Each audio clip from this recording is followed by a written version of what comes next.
प्रभु यीशु ने बाइबल में भविष्यवाणी की थी।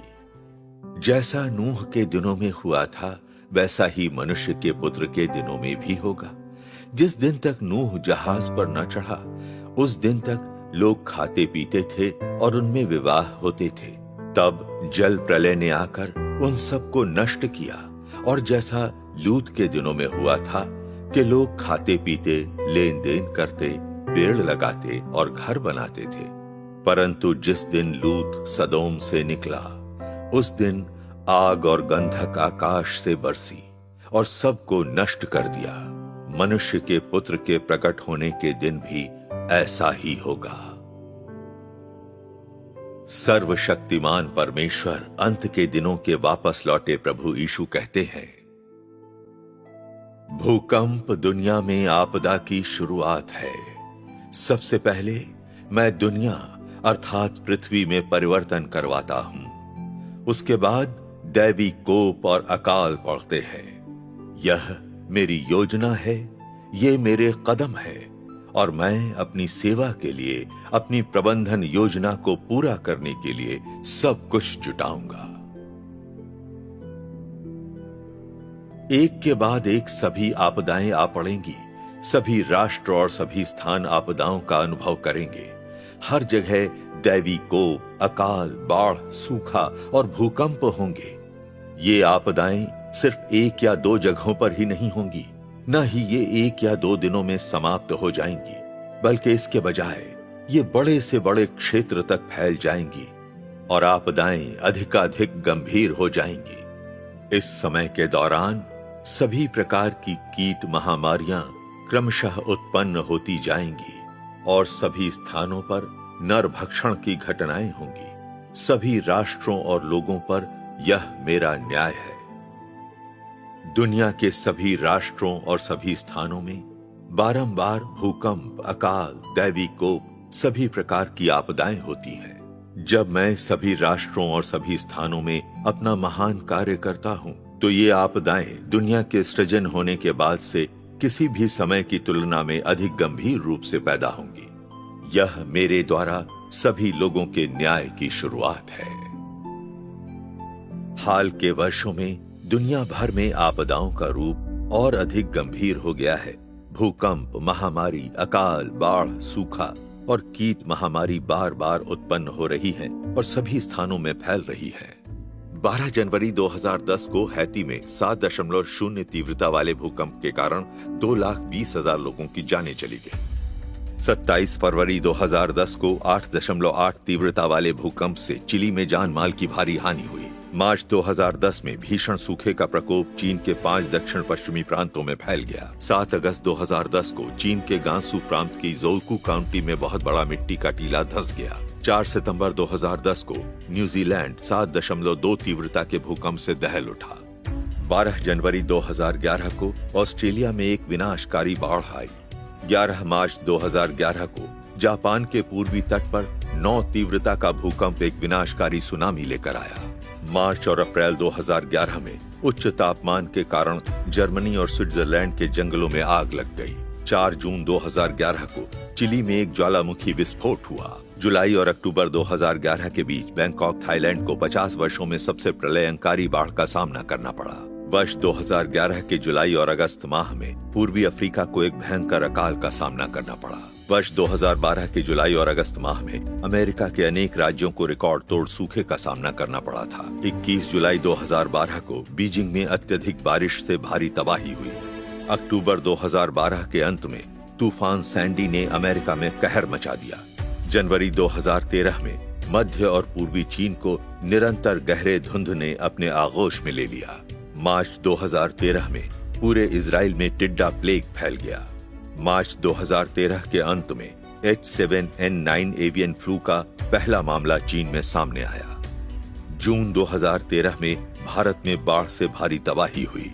25 अगस्त 2013 को तेज हवाओं के कारण कैलिफोर्निया में अनियंत्रित आग लग गई, जो इतिहास में सबसे बड़ी जंगल की आग साबित हुई। दिसंबर 2013 में मध्य पूर्व 100 वर्षों में सबसे भयंकर बर्फ के तूफान से ढक गया। 2 जनवरी 2014 को उत्तरी अमेरिका पर एक अत्यंत ठंडी लहर दौड़ पड़ी। 27 सितंबर 2014 को जापान का माउंट ऑनटेक ज्वालामुखी फट पड़ा।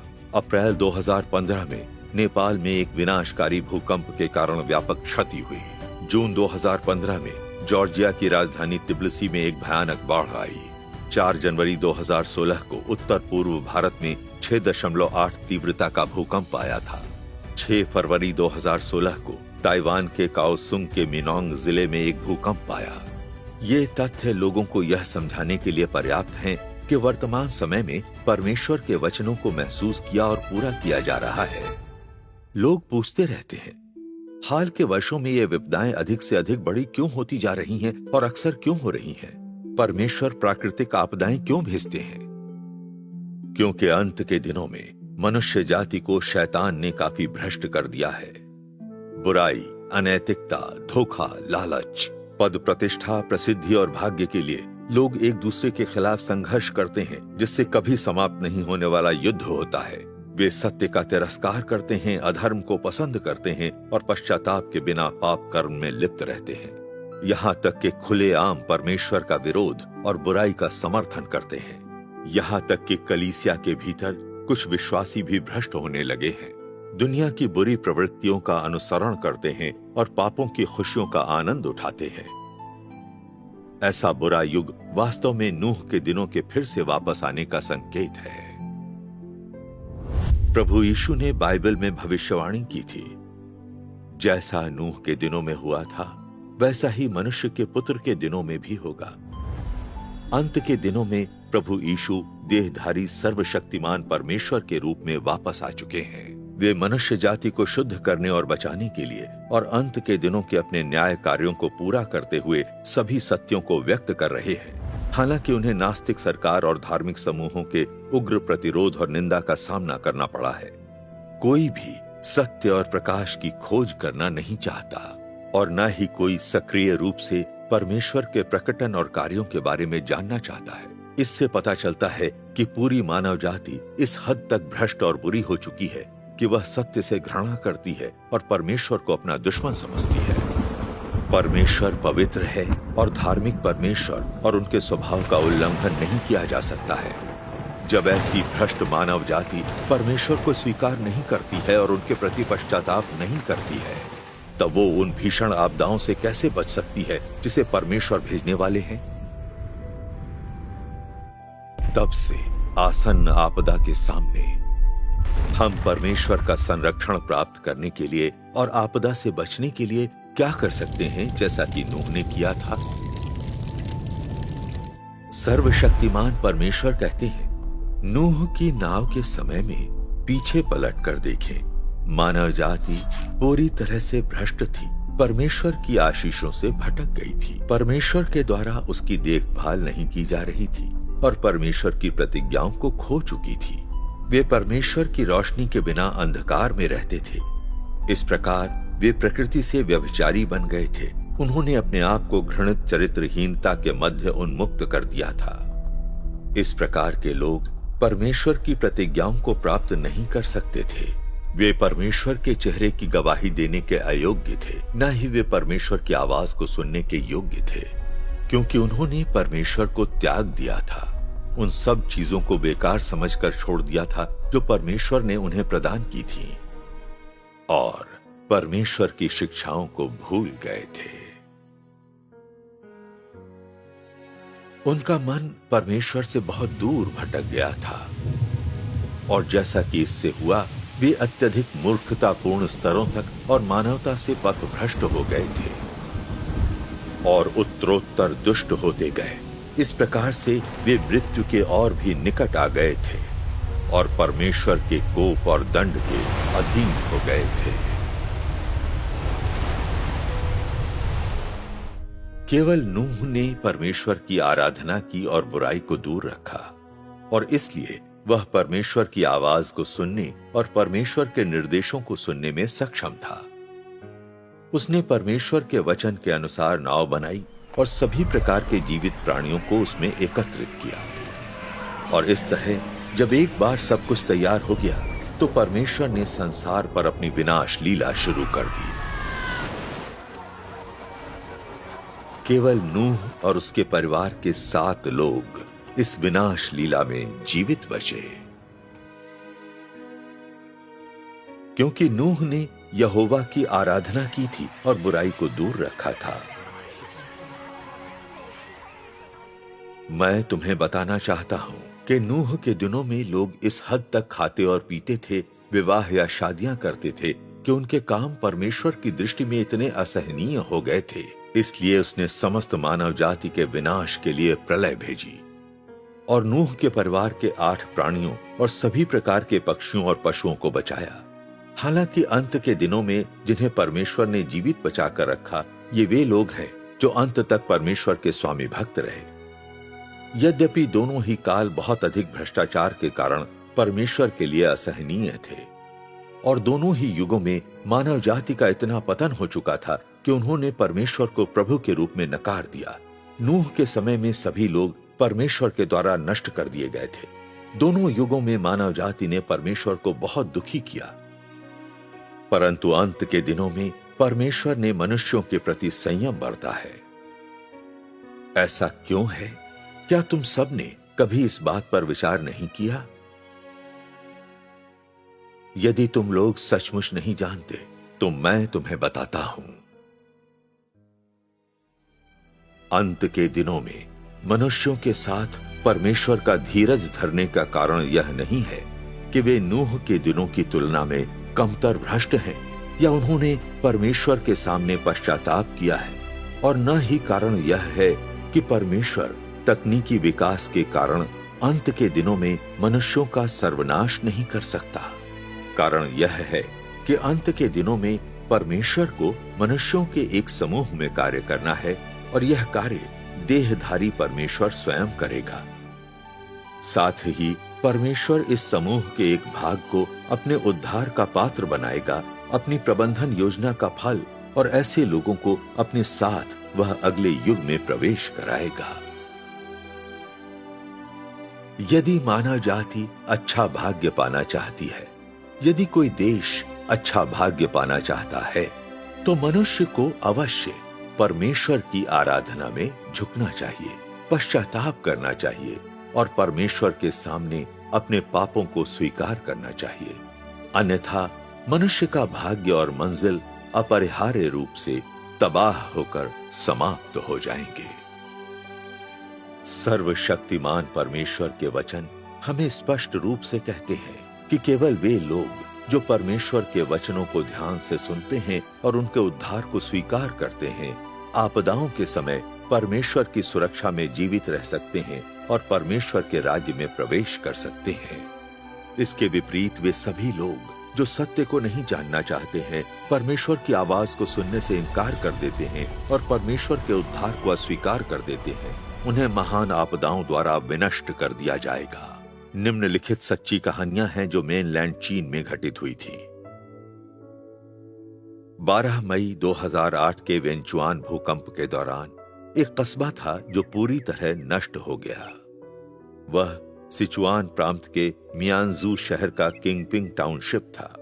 सीसीपी सरकार द्वारा इस घटना को दबा दिए जाने के कारण बहुत कम लोग इसके बारे में जानते हैं।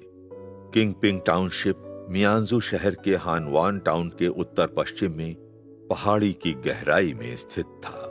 भूकंप से पहले यह स्वच्छ हवा, साफ जल और नीले आसमान के साथ एक स्वर्ग था। यहाँ कीवी फल और जिनको प्रचुर मात्रा में पाए जाते थे।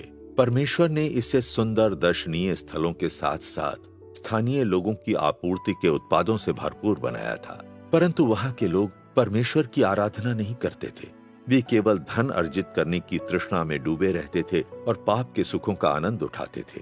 चूंकि किंगपिंग टाउनशिप सुंदर पहाड़ों, साफ पानी और खूबसूरत दृश्यों से परिपूर्ण था और गर्मियों के मौसम में यहाँ की हवा प्राकृतिक ऑक्सीजन से भरपूर रहती थी, स्वास्थ्य लाभ के लिए एक बेहतर स्थान था। इसलिए स्थानीय लोगों ने पर्यटन को बहुत अधिक बढ़ावा दिया। यह सभी प्रकार के सरकारी अधिकारियों के लिए एक लोकप्रिय अवकाश स्थल बन गया। अधिकारी किंगपिंग टाउनशिप में कार्य करने के लिए तत्पर रहते थे और प्रांतीय स्तर के अनेक नेता नियमित रूप से यहाँ आने लगे। इन सरकारी अधिकारियों के आगमन से होटल, केटीवी, स्वास्थ्य संरक्षण क्लब, पैर मालिश पार्लर और हेयर सैलून के विकास को प्रोत्साहन मिला। इस प्रकार किंगपिंग टाउनशिप पहाड़ों में स्थित होने के बावजूद यह विलासिता, नियॉन लाइट और चमकदार नाइट लाइफ का स्थल भी था।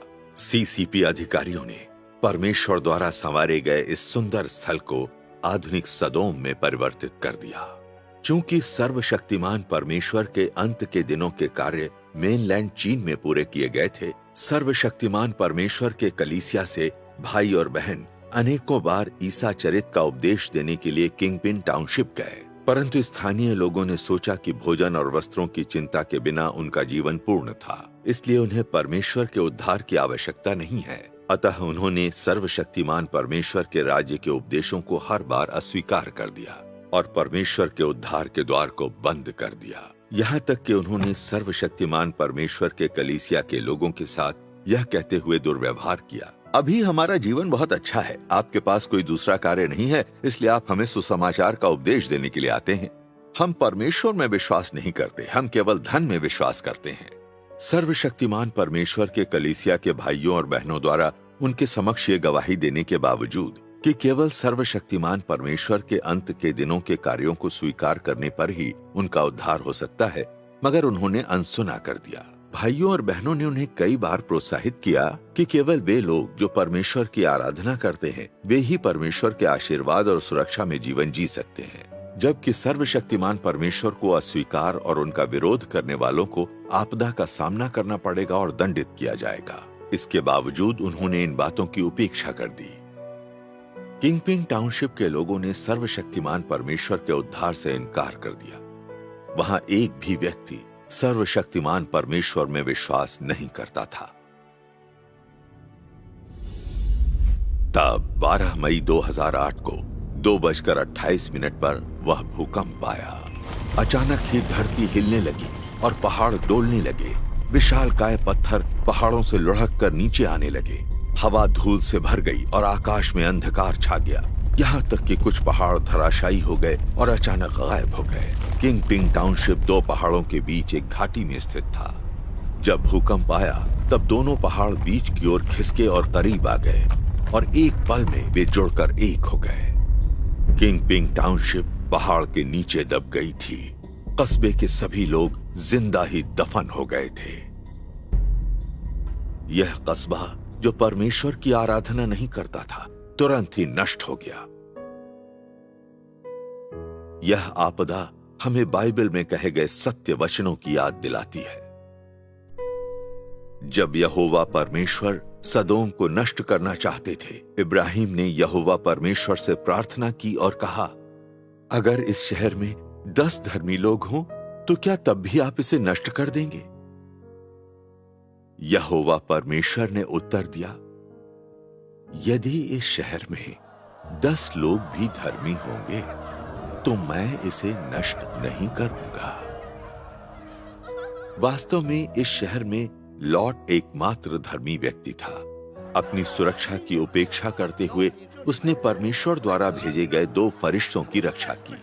अंत में फरिश्तों के मार्गदर्शन में केवल लॉट और उसकी 2 बेटियां ही सदोम से बच निकलने में सफल हुईं। बाकी लोग परमेश्वर द्वारा उन पर वर्षा की गई आग और गंधक से नष्ट हो गए। इसलिए यह पापियों का दुष्ट और भ्रष्ट शहर जो परमेश्वर की आराधना नहीं करता था, पृथ्वी से हमेशा के लिए समाप्त हो गया। यह कहा जा सकता था कि किंगपिंग टाउनशिप आधुनिक समय का सदोम था, लेकिन इसके विनाश ने लोगों को आत्ममंथन करने के लिए प्रोत्साहित नहीं किया। लोगों ने परमेश्वर के क्रोध के कारण को जानने का प्रयास नहीं किया और इस दुष्ट विचार के साथ कि मनुष्य प्रकृति को जीत लेगा, लोगों ने परमेश्वर के साथ लड़ना जारी रखा और अपनी मानसिकता नहीं बदली और अभी भी अपने हाथों से सुंदर घर बनाने की उम्मीद कर रहे हैं। भूकंप के बाद सरकार ने प्रांतीय डिजाइन और योजना निर्माण संस्थाओं और उच्च स्तरीय इंफ्रास्ट्रक्चर इंजीनियरों और तकनीकी विशेषज्ञों को साइट के निरीक्षण, चयन और निर्माण कार्य में भाग लेने के लिए आमंत्रित किया। सरकार किंगपिंग के पुनर्निर्माण के लिए थोड़ा भी नहीं हिचकिचाई। कुछ ही वर्षों के बाद पहाड़ों की गहराई में एक नया किंगपिंग टाउनशिप स्थापित किया गया। उस टाउनशिप में सरकारी कार्यालय, अस्पताल, विद्यालय और आवास सभी आधुनिक सुविधाओं से पूर्ण रूप से लैस थे। ठीक उसी समय जब लोग साम्यवादी पार्टी की अच्छी नीति को धन्यवाद दे रहे थे और अपने पुनर्वास की खुशी में मग्न थे कि 15 अगस्त 2009 को एक विशाल आंधी आई, जिसके कारण पहाड़ फिर से टूटकर गिरने लगे। खिसकती हुई मिट्टी इस प्रकार से धंसने लगी मानो कोई जंगली जानवर पहाड़ से नीचे नए किंगपिंग टाउनशिप की ओर दौड़ा जा रहा है। फिर तुरंत ही नवनिर्मित किंगपिंग टाउनशिप मिट्टी में दफन हो गई।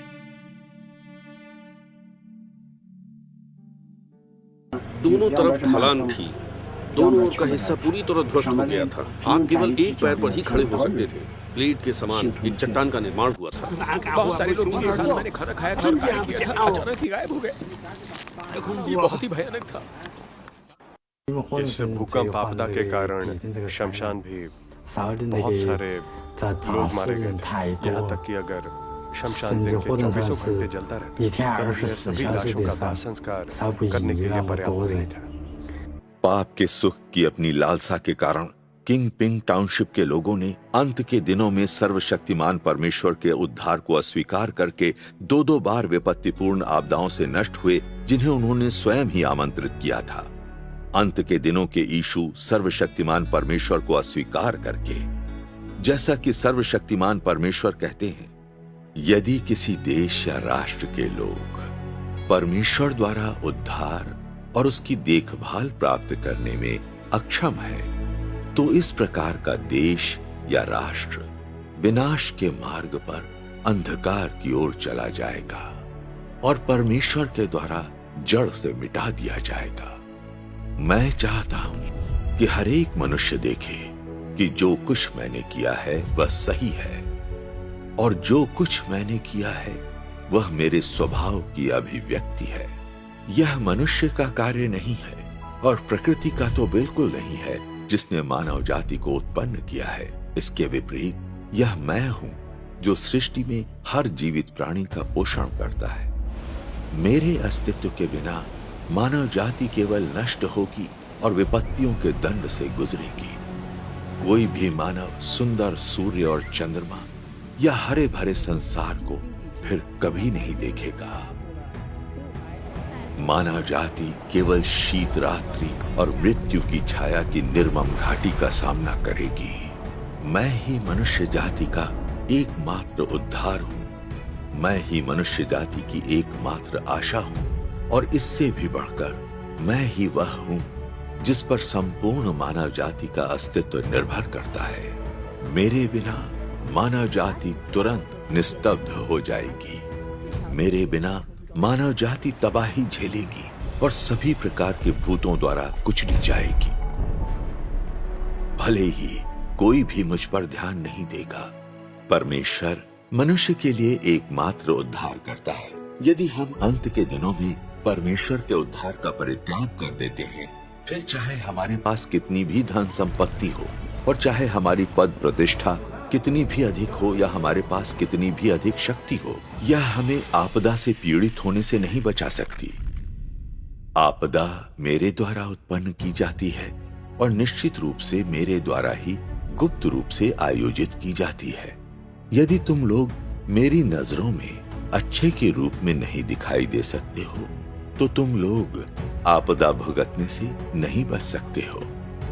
मेरी दया उन पर व्यक्त होती है जो मुझसे प्रेम करते हैं और अपने आप को नकारते हैं, और दुष्टों को मिला दंड निश्चित रूप से मेरे धार्मिक स्वभाव का प्रमाण है और उससे भी बढ़कर मेरे क्रोध का साक्षी है। जब आपदा आएगी तो उन सभी पर अकाल और महामारी आ पड़ेगी जो मेरा विरोध करते हैं और वे विलाप करेंगे।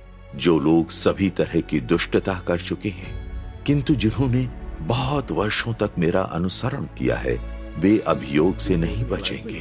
वे भी ऐसी आपदा जिसके समान युगों युगों तक कदाचित ही देखी गई होगी में पड़ते हुए लगातार आतंक और भय की स्थिति में जीते रहेंगे, और केवल मेरे वे अनुयायी ही जिन्होंने मेरे प्रति निष्ठा दर्शाई है मेरी सामर्थ्य का आनंद लेंगे और तालियां बजाएंगे। वे अवर्णनीय संतुष्टि का अनुभव करेंगे और ऐसे आनंद में रहेंगे जो मैंने पहले कभी मानव जाति को प्रदान नहीं किया है, क्योंकि मैं मनुष्यों के अच्छे कर्मों को संजोए रखता हूँ और उनके बुरे कर्मों से घृणा करता हूँ। सर्वशक्तिमान परमेश्वर के वचन हमें कहते हैं कि आपदाओं की शुरुआत और व्यवस्था परमेश्वर ही करते हैं। परमेश्वर अपना विरोध और बुरे कर्म करने वालों का नाश करने के लिए आपदा का इस्तेमाल करते हैं और इसका उपयोग वे हृदय और भावनाओं वाले लोगों के समूह को जगाने और चेतावनी देने के लिए भी करते हैं, ताकि ये लोग अंत के दिनों में उनके उद्धार को स्वीकार कर लें। परमेश्वर अंत के दिनों में यही कार्य करते हैं। जो लोग परमेश्वर में विश्वास नहीं करते हैं, वे सोचते हैं कि आपदाएं केवल प्राकृतिक आपदाएं हैं जो भेदभाव नहीं करती हैं। वास्तव में प्रत्येक आपदा एक ध्येय के साथ आती है। एक भूकंप या प्लेग में कितने लोग मरते हैं? एक बाढ़ और युद्ध में कितने लोग मरते हैं? कौन सी आपदा किन लोगों का विनाश करेगी, इसका निर्धारण परमेश्वर पहले ही कर देते हैं। जिनको बर्बाद होना है वे बिल्कुल भी नहीं बच सकते हैं। परमेश्वर का स्वभाव पवित्र और धर्मी है जो अपमानहीन है। आपदा के समक्ष सभी बुरे कर्म करने वाले लोग जो परमेश्वर का विरोध करते हैं, वे परमेश्वर के हाथों दंडित होने से नहीं बच सकते, भले ही वे कोई भी स्वयं सहायता उपाय इस्तेमाल कर लें। जबकि जो लोग वास्तव में उनमें विश्वास करते हैं और सर्वशक्तिमान परमेश्वर पर भरोसा करते हैं, वे भूकंप के केंद्र में होने पर भी मृत्यु से बच जाएंगे। परमेश्वर विलक्षण तरीके से आपदा से उनकी सुरक्षा करेंगे और उन्हें बचाएंगे। इसके आगे हम सर्वशक्तिमान परमेश्वर के कलीसिया में कुछ भाइयों और बहनों के सच्चे अनुभव आपके साथ साझा करेंगे, जिन्होंने 12 मई 2008 के सिचुआन भूकंप के दौरान बहुत अधिक प्रभावित क्षेत्र में परमेश्वर का संरक्षण और उद्धार प्राप्त किया।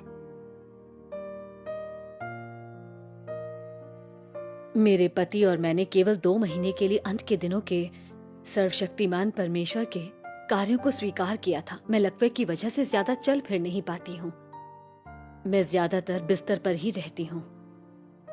उस समय हम 5वीं मंजिल पर रहते थे।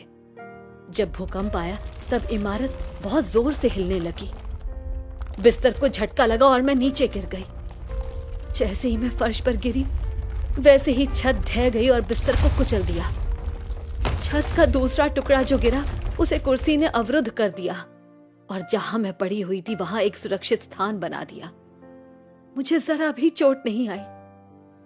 उस समय मेरे मन में एक विचार उत्पन्न हुआ। मैं रेंग कर आगे बढ़ी और देखा कि क्या यहां से निकलने का कोई रास्ता है। इसलिए मैं रेंग कर आगे बढ़ी, एक ईंट को अपने हाथों से खिसकाकर किनारे किया और तभी मुझे प्रकाश दिखाई दिया। तब मैंने मदद के लिए पुकार लगाई। सोचा भी नहीं था कि मेरा बेटा मेरी पुकार सुनेगा। उसने खोदना शुरू किया और 3 घंटे के बाद मुझे सुरक्षित बाहर निकाल लिया। जब भूकंप आया, मेरे पति स्नान घर में थे। मेरी आवाज सुनकर वे दौड़कर बाहर निकल जाना चाहते थे, परंतु स्नान घर के दरवाजे ने 2 बार उनका मार्ग अवरुद्ध कर दिया और उसी समय छत टूट गई और एक बांस की टोकरी नीचे आ गिरी। मेरे पति ने बांस की टोकरी के अंदर बैठकर स्वयं को बचा लिया। वे लगभग 30 घंटे तक मलबे में फंसे रहे। डर के मारे वो सोच नहीं पा रहे थे कि उन्हें क्या करना चाहिए। उन्होंने परमेश्वर से प्रार्थना की और अपना जीवन उन्हें समर्पित कर दिया। परमेश्वर ने उन्हें आस्था प्रदान की और वो शांत हो गए और धैर्य से इंतजार करने लगे। उसी समय मेरा बेटा मेरे पति की मदद के लिए सैनिकों को पुकार रहा था। खतरे से भयभीत सैनिकों ने मदद से इनकार कर दिया, परंतु जब मेरा बेटा उनसे अनुरोध करता रहा तो अंत में उन्होंने एक छेद किया और मेरे पति को खींचकर बाहर निकाल लिया। परमेश्वर का धन्यवाद। मेरा बड़ा बेटा डोंगफेंग टरबाइन फैक्ट्री में काम करता था। भूकंप के दिन उसने किसी साथी के साथ शिफ्ट बदल ली थी, इसलिए वो काम पर नहीं गया। इसके बाद हमें पता चला कि उसके कारखाने में काफी लोग मर गए। शिफ्ट बदलने के लिए धन्यवाद। मेरा बेटा उस विपदा से बचने में सफल रहा। उस समय मेरा पोता 7 वर्ष का था और विद्यालय में पढ़ने गया था। भूकंप के बाद वो एक छेद से रेंगते हुए बाहर आ गया। और उसे जरा भी चोट नहीं लगी थी।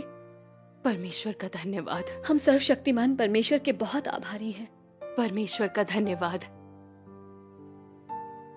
सर्वशक्तिमान परमेश्वर में मेरे पति और मेरे विश्वास के कारण हमारे परिवार को परमेश्वर की आश्चर्यजनक देखभाल और सुरक्षा प्राप्त हुई। परमेश्वर की महिमा अपार है। सर्वशक्तिमान परमेश्वर का प्रेम वास्तव में महान है। मैं हमेशा उनके बारे में बातें कर सकती हूँ। हाँ, परमेश्वर का धन्यवाद। 12 मई के दिन मैं लेगू पर्वत पर अपने खेत में अंगूर तोड़ रही थी। मुझे अचानक भूकंप का एहसास हुआ और मेरी आंखों के सामने दुनिया घूमने लगी। पहले तो लगा कि मुझे चक्कर आ रहा है, परंतु थोड़ी देर बाद मैंने देखा कि पहाड़ के पत्थर टूटकर इधर उधर लुढ़क रहे हैं। कई मीटर चौड़ी दरार उत्पन्न हो गई और गिरती हुई चट्टानें मेरी ओर आने लगी। तभी मुझे भूकंप आने का एहसास हुआ। हृदय से परमेश्वर से मदद की गुहार लगाते हुए मैंने खतरे से बचने का हर संभव प्रयास किया। मैंने कहा, हे परमेश्वर, मैं जानती हूँ कि विपदा आपके हाथों की कठपुतली है। आप सभी अधर्मियों को ताड़ना देने के लिए आपदा लाते हैं। ये आपकी धार्मिकता है। मेरे अंदर भी अनेकों कमियां हैं जो आपको नापसंद हैं। आप मुझे चाहे जितनी भी ताड़ना दे, मैं आपकी आज्ञा का पालन करूंगी। भले ही मुझे मूसा का विरोध करने वाले 250 नेताओं की तरह धरती निगल ही ले, मैं आपकी धार्मिकता का गुणगान करूंगी। मैं आज्ञाकारिता के साथ प्रार्थना करती रही। धीरे धीरे मेरे हृदय से भय और चिंता समाप्त हो गई और शांति और निश्चिंतता का अनुभव हुआ। इसके बाद कुछ पूर्ण रूप से अनापेक्षित घटित हुआ था।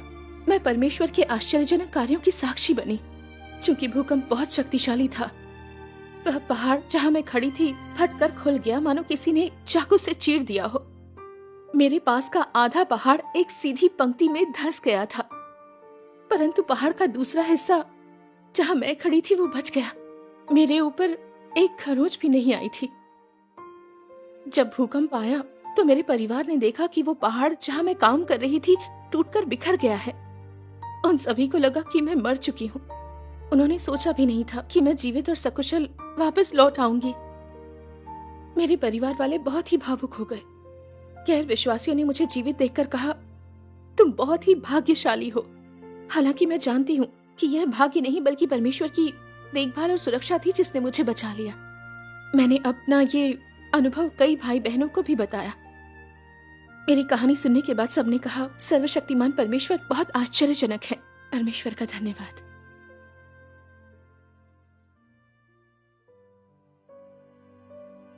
12 मई को मैं बस से सांगजाओ टाउनशिप की यात्रा कर रहा था। उस समय बस में लगभग 1 दर्जन यात्री थे। अपराह्न 2:28 पे बस को एक पहाड़ की तराई से होकर गुजरना था। अचानक बस जोर जोर से हिलने लगी और उसी समय गरजने की जोरदार आवाज आई। मुझे महसूस हुआ कि यह भूकंप था। पहाड़ से लगातार चट्टानें गिर रही थीं, जिसने बस के आगे और पीछे का मार्ग अवरुद्ध कर दिया था और उसकी छत को नष्ट कर दिया था। बस में अफरा तफरी की स्थिति उत्पन्न हो गई थी। लोग बाहर भागने की कोशिश कर रहे थे। बचने के लिए वे स्वर्ग से मदद की गुहार लगा रहे थे। यह सुनकर मुझे बहुत चिंता हुई, क्योंकि मैं जानता था ये सभी झूठे परमेश्वर और दुष्ट आत्माएं थीं। इन्हें पुकारने से इनका जीवन बचने वाला नहीं है। तो मैंने चिल्लाकर कहा, तुम सबको सर्वशक्तिमान परमेश्वर को पुकारना होगा। परंतु उस समय किसी ने भी मेरी बात नहीं सुनी, क्योंकि सब बच निकलने की फिराक में थे। कुछ समय के बाद केवल मुझे छोड़कर सभी लोग बस से बाहर निकल गए थे। तो मैंने पुकारना जारी रखा, सर्वशक्तिमान परमेश्वर मेरी रक्षा कीजिए। भूकंप के रुकने के बाद मैं बस से बाहर निकल आया। सभी लोग जो बस से बाहर भाग आए थे, उनमें से कुछ लोग मारे गए थे, जबकि कुछ लोग गंभीर रूप से घायल हो गए थे। जीवित बचे लोगों ने सोचा कि मेरी मृत्यु भी कुचलकर हो गई होगी। जब उन्होंने मुझे जीवित देखा और यह भी कि मुझे एक खरोंच तक नहीं आई, तो उन्होंने कहा कि वास्तव में यह एक चमत्कार है। सभी ने मुझसे पूछा कि मैं जीवित कैसे बच गया। मैंने उन्हें बताया कि मैं सर्वशक्तिमान परमेश्वर में आस्था रखता हूं। बस में मैं अपनी सुरक्षा के लिए निरंतर सर्वशक्तिमान परमेश्वर को पुकारता रहा। परमेश्वर ने मेरी प्रार्थना सुनी और उन्होंने मुझे बचा लिया। मेरी बात सुनने के बाद वे सभी सर्वशक्तिमान परमेश्वर में विश्वास करने लगे। फिर कुछ दिनों के बाद एक दिन जब मैं करीबन 1 दर्जन लोगों के साथ पहाड़ की तराई से होकर गुजर रहा था तो मुझे जोर का झटका लगा। पहाड़ से चट्टानें नीचे गिर रही थीं। चूंकि सड़क बहुत लंबी थी, अन्य लोग आगे बढ़ने से डर रहे थे। हम लोग वास्तव में दुविधा की स्थिति में फंस चुके थे। सब डरे हुए लोग यह निर्णय करने की स्थिति में नहीं थे कि क्या करें। मैंने उनसे चिल्लाकर कहा, मेरे निर्देशों को सुनो, सब सर्वशक्तिमान परमेश्वर को पुकारो, सब सर्वशक्तिमान परमेश्वर को पुकारो। फिर उन दर्जनों लोगों ने मेरा अनुसरण करते हुए सर्वशक्तिमान परमेश्वर को पुकारना शुरू किया। अंत में हम सुरक्षित रूप से उस खतरनाक सड़क को पार करने में सफल हुए। परमेश्वर का धन्यवाद। परमेश्वर की महिमा अपार है।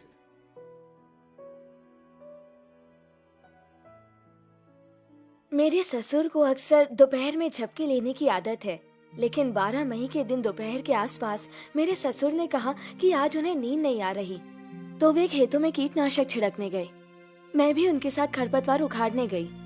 जैसे ही हम वहां पहुंचे, अचानक भूकंप आ गया। हमारा घर पूरी तरह से नष्ट हो गया, परंतु उस समय घर पर नहीं होने के कारण हम दोनों सुरक्षित बच गए। यह परमेश्वर की आश्चर्यजनक सुरक्षा थी। परमेश्वर का धन्यवाद। उस समय मेरी बेटी केवल 10 वर्ष की थी। भूकंप के दिन वह विद्यालय में थी। उसके विद्यालय की इमारत पूरी तरह ढह गई। उसके अधिकांश सहपाठियों की मलबे में दबने से मौत हो गई थी। केवल 4 लोग जीवित बचे थे। उनमें केवल मेरी बेटी थी जो बिना किसी क्षति के सुरक्षित बची थी। अन्य 3 गंभीर रूप से घायल थे। मैं सर्वशक्तिमान परमेश्वर को धन्यवाद देती हूँ। यदि सर्वशक्तिमान परमेश्वर की देखभाल नहीं होती तो ऐसा कोई रास्ता नहीं था जो ऐसी भयंकर विपदा से हमें बचा सकता था।